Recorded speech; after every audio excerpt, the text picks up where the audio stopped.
Now here most effective to control the blood sugar.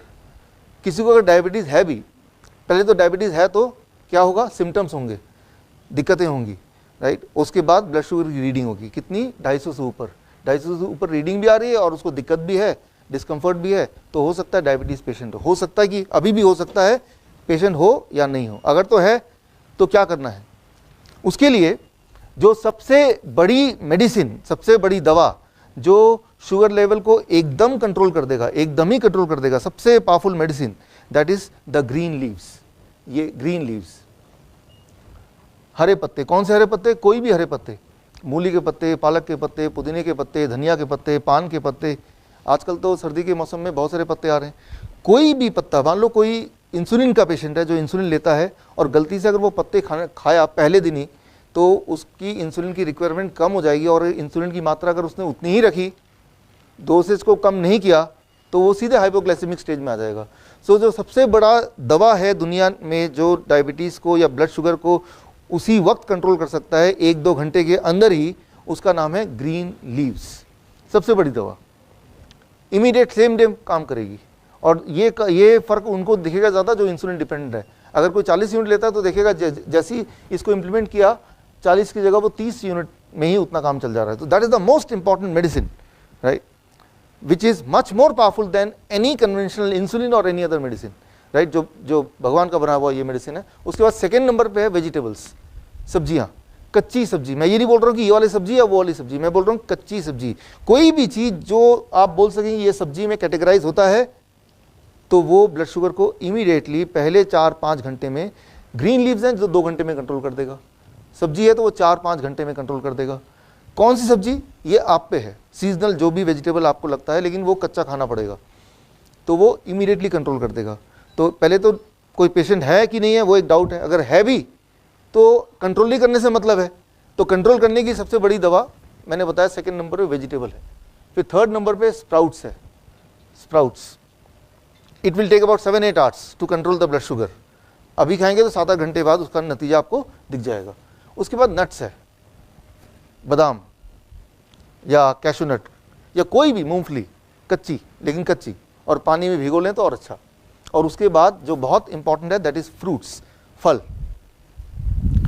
वैसे तो normally diabetes के patients को बोलते हैं कि आप फल नहीं खा सकते, लेकिन आपको जान के हैरानी होगी, फल के अंदर भी शुगर होता है। लेकिन इंटरेस्टिंग बात यह है, वो कभी एक्सपेरिमेंट करके मैं दिखाऊंगा आपको, फल के अंदर जो शुगर होता है उसका नाम किसी कोई बता सकता है? फ्रुक्टोज। और फ्रक्टोज जो है वो ब्लड में घुलता ही नहीं, घुलता ही नहीं ब्लड में। फ्रक्टोज सीधे ही इंटेस्टाइन से लिवर में चले जाता है। तो फल का जो मीठापन है या शुगर है वो ब्लड शुगर को नहीं बढ़ाता। हम क्या बोलते हैं, ब्लड ग्लूकोज बोलते हैं, ब्लड फ्रुक्टोज बोलते हैं हम। तो हम ब्लड फ्रुक्टोज क्यों नहीं बोल देते? डॉक्टर ये बोलेगा what is your blood glucose, कभी ये नहीं बोलेगा what is your blood fructose. सुना कभी किसी ने? तो फ्रुक्टोज बोलना चाहिए ना।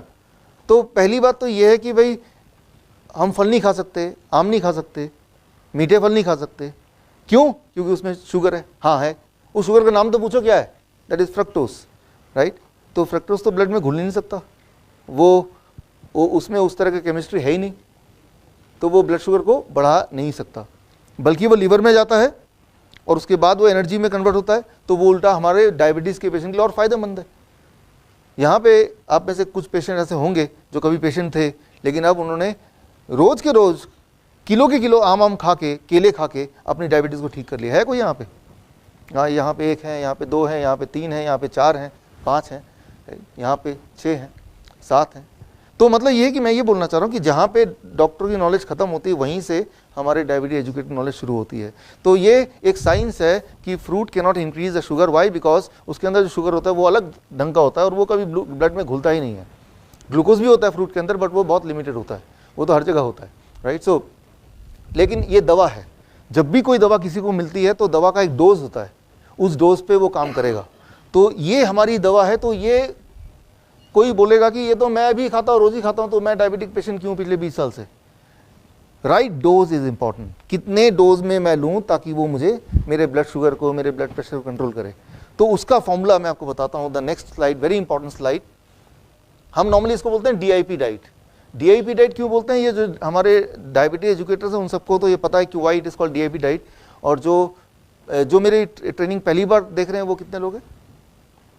ओके, ठीक है। तो DIP डाइट क्या है वो वाला पार्ट आपको एक्सप्लेन करने के लिए जब यहाँ से जाएंगे तो मेरे जो पिछले ट्रेनिंग की जो DVD है वो आपको यहाँ पे काउंटर में मिल जाएगा, वो लेते हुए जाइएगा, तो ताकि ये कनेक्शन बन जाए, थोड़ा सा मिसिंग लिंक है, राइट। लेकिन यहाँ पे कोई दिक्कत नहीं आएगी समझने में, बट DIP का हिस्ट्री क्या है वो समझने के लिए एक DVD है 3 घंटे की, वो यहाँ से लेते हुए जाएंगे, वो घर जाके देख लीजिए, तो that will serve the purpose.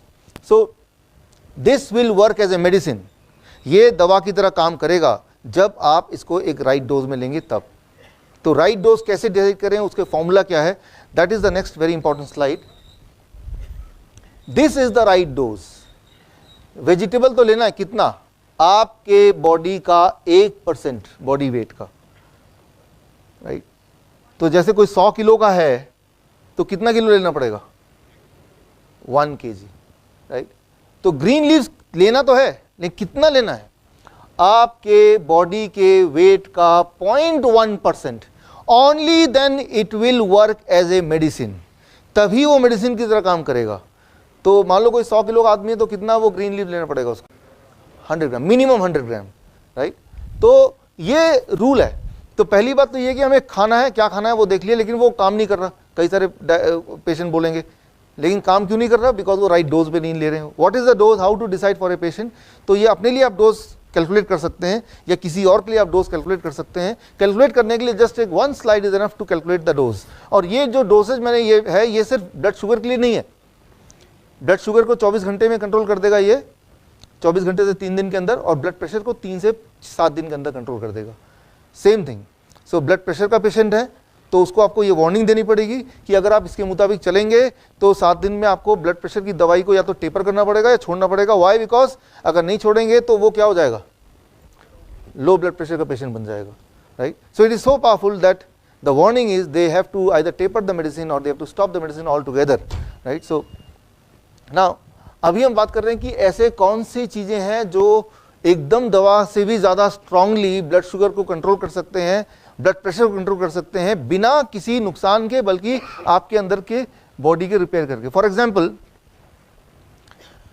Body में एक केमिकल होता है जो बनता है जो शुगर को कंट्रोल करता है। व्हाट इज दैट, एक हार्मोन इंसुलिन।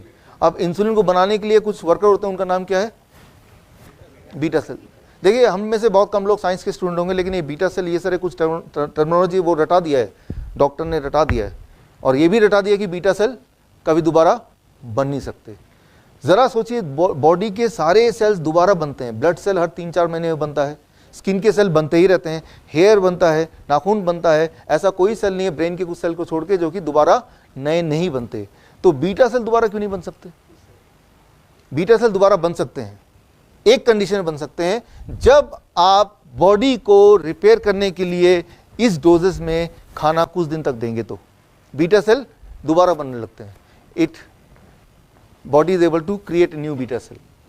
लेकिन इसका उल्टा करें तो बीटा सेल मरते हैं सबके बॉडी में, बिकॉज कोई सेल ऐसा नहीं जो एक बार बना और 100 साल तक रहा, वो मरेगा फिर नया सेल आएगा फिर वो मरे। That's what you know. हर 11 साल में हम एक नए इंसान बन जाते हैं, क्योंकि 11वें साल तक हमारे बॉडी के सारे सेल्स एक बार चेंज हो चुके हैं, तो हम ब्रांड न्यू बनते हैं after every 11 years, including the beta cell. तो बीटा सेल मरते हैं, ट्रू, लेकिन नए बन सकते हैं, वो भी ट्रू है। दोस्तों वीडियो पसंद आया होगा, अगर पसंद आए तो लाइक कर दीजिए। दोस्तों के साथ, अपने रिलेटिव्स के साथ जितना ज़्यादा हो सके इस वीडियो को शेयर कर दीजिए, क्योंकि हो सकता है उनको ये वीडियो आपसे ज़्यादा ज़रूरत हो। अगर आपने अभी तक मेरा इस चैनल को सब्सक्राइब नहीं किया है तो वीडियो के राइट साइड में नीचे रेड कलर का सब्सक्राइब बटन है, उसे प्रेस करके सब्सक्राइब कर दीजिए। साथ ही साथ सब्सक्राइब बटन के राइट साइड में एक बेल आइकन आ जाएगा, उसको भी प्रेस करके ही ओपन कर दीजिए, और उसके बाद ऑल को प्रेस कर दीजिए, ताकि इसमें कोई भी इन्फॉर्मेटिव वीडियोस डालता हूं या तो कोई भी हेल्थ से संबंधित कोई भी वीडियोस डालता हूं तो उन सारा वीडियोस का नोटिफिकेशन सबसे पहले आपके पास पहुंचे और वो वीडियो देखने का मौका सबसे पहले आपको ही मिले। Wish you all the best. Thank you very much for watching this video. Bye bye.